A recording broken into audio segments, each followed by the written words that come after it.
నల్పేట division సంబంధించినటువంటి నాయకులు ఉపేందర్ గారు, కన్నా శ్రీనివాస్ గారు, వెంకట్రావు గారు, నాగరాజు గారు పాల్గొన్నారు. కరీంనగర్లో జనారణ్యంలోకి వచ్చే గుడ్డేలులాగా కరీంనగర్ జనారణ్యంలో ఒక గుడ్డేలులాగా వచ్చిన రాజేందర్ రావు గారు ఆయన గార్వన సంబంధించిన కూడా వేస్తూ రాజేందర్ రావు ఒక గుడ్డేలు రూపంలో మరి కరీంనగర్లో సంచరిస్తూ ఉన్నాడు.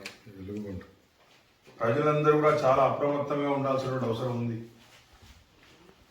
ఎందుకంటే తెగ తిని దున్నపోతు లెక్క బలిసి గుడ్డేలు ఆకారంలో మరి కరీంనగర్లో తిరుగుతూ ఉన్నాడు.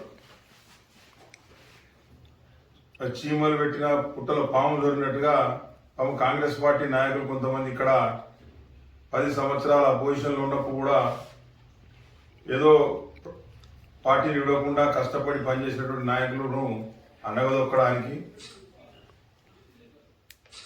డబ్బు సంచులు, దొంగ కాంట్రాక్టుల పేరు మీద ప్రభుత్వాన్ని మోసం చేసి అక్రమంగా కోట్లాది రూపాయల డబ్బులు సంపాదించుకొని డబ్బులు పోసి పదవులు తెచ్చుకొని అటు కాంగ్రెస్ నాయకులను అనగదొక్కే ప్రయత్నం చేస్తా ఉన్నాడు.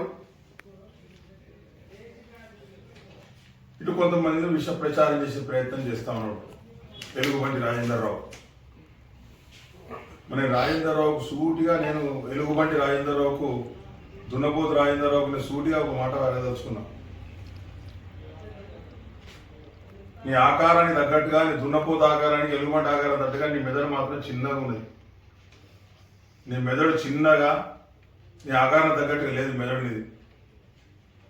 ఏం మాట్లాడుతున్నావో ఏం చేస్తున్నావో అని తెలియని పరిస్థితి. ఒకవైపు కాంగ్రెస్ నాయకులు మీటింగ్లు పెడితే ఆడ నేను తిట్టుడే, ఇవాళ వచ్చే పేపర్లో వచ్చిన వార్త. ప్రజలను మభ్యపెట్టడం. ఇప్పటికీ 4 సార్లు 3 సార్లు ఎన్నికల్లో పోటీ చేసిన ప్రతిసారి కూడా ఎన్నికల్లో మరి ఓటమి పాలైనటువంటి దున్నపోతు రాజేందర్ రావు, ఎలుగుబంటి రాజేందర్ రావు, మరి ఇప్పటికైనా నీ పద్ధతి మార్చుకో.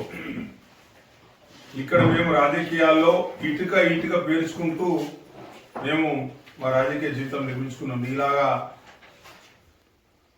తెగ బలిసి అక్రమ కాంట్రాక్టుల ద్వారా ప్రభుత్వ సొమ్ము మింగి దొంగ బిల్లులు తీసుకొని మంది పేరు మీద కాంట్రాక్టు నీ పేరు చేస్తే మంది ఆ పైసలు తిని మందికి డబ్బులు ఎగ్గొట్టి వచ్చినటువంటి వాళ్ళని కాదు మేము. 5 సార్లు ప్రజా జీవితంలో ప్రజలతోటి ఎన్నుకోబడ్డ వాళ్ళం మేము. నీలాగా ప్రతిసారి పోటీ చేసిన ప్రతిసారి ఎలుగుబంటి రాజేందర్ రావు యొక్క ఓడిపోయిన వాళ్ళం కాదు మేము. ప్రజల మద్దతు, ప్రజల దీవెనలతోటి రాజకీయాల్లో ఉంటున్న వాళ్ళం మేము. కరీంనగర్లో ఈ రోజు కరీంనగర్ నగరంలో అభివృద్ధి కనబడుతుందంటే ఆ అభివృద్ధి వెనుక నా పాత్ర చాలా స్పష్టంగా కనబడతా ఉంది. గత 5 సంవత్సరాలకు మీద కరీంనగర్ నగరం ఏ విధంగా ఉండే, ఈ 5 సంవత్సరాల తర్వాత కరీంనగర్ నగరం ఏ విధంగా ఉందనేది స్పష్టంగా కరీంనగర్ చూసిన వాళ్ళకి కనబడుతుంది. నీలాగా టూరిస్టుల్లాగా, సీజన్ పక్షుల్లాగా ఎక్కడెక్కడనో కూర్చొని, ఎక్కడనో దోపిడీ చేసి, ఎక్కడనో అక్రమాలు చేసి, ఎక్కడనో పెద్ద పెద్ద కాంట్రాక్టర్ల కింద చిన్న కాంట్రాక్టర్ నీ పైన పని చేసుకుంటే వాళ్ళని ముంచి వాళ్ళ డబ్బులతో వచ్చి జల్సాలు చేసే రకం కాదు మాది.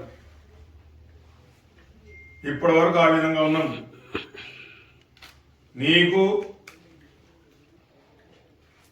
మెదడు చితికిపోయింది. నీ మెదడు పనిచేస్తలేదు. నీ మెదడు మరి ఇటువంటి వాళ్ళు ఆ మధ్య కాలంలో ఒకసారి వాకింగ్ అంబేద్కర్ స్టేట్ వచ్చి నాకు పొద్దున 6 గంటలకే ఫోన్ వచ్చింది. అన్న ఇక్కడ ఎలుగుబంట తిరుగుతుంది, దయచేసి రక్షించండి అని. నేను ఎవరు రానిపోయి చూస్తే ఈయన తిరుగుతున్నా అక్కడ. ఆ విధంగా ప్రజలు భయపడుతూ ఉన్నారు నిన్ను చూసి. ప్రజలు భయభ్రాంతులు అవుతున్నారు ఎలుగుబంటులు దున్నపోతు రాజేంద్రరావు చూసి. ఇప్పటికైనా నీ ఎలుగుబంటి వ్యవహారాలు, నీ దున్నపోతు చేష్టలు, పిచ్చి పిచ్చి కూతలు మానుకో. ఈ రోజు కరీంనగర్ నగరంలో 365 రోజులు 24/7 కరీంనగర్లో ఉండే రాజకీయ నాయకులు మేము. 365 days 24/7 ప్రజలకు అందుబాటులో ఉండే రాజకీయ నాయకులు మేము. ప్రజలకు ఏమొచ్చినా, కష్టం వచ్చినా, సుఖం వచ్చినా, ఆపద వచ్చినా, ఏదైనా కూడా అందుబాటులో ఉండి ఆదుకునే వాళ్ళం మేము. నీకేం తెలుసు ప్రజల సంబంధాలు, మానవ సంబంధాలు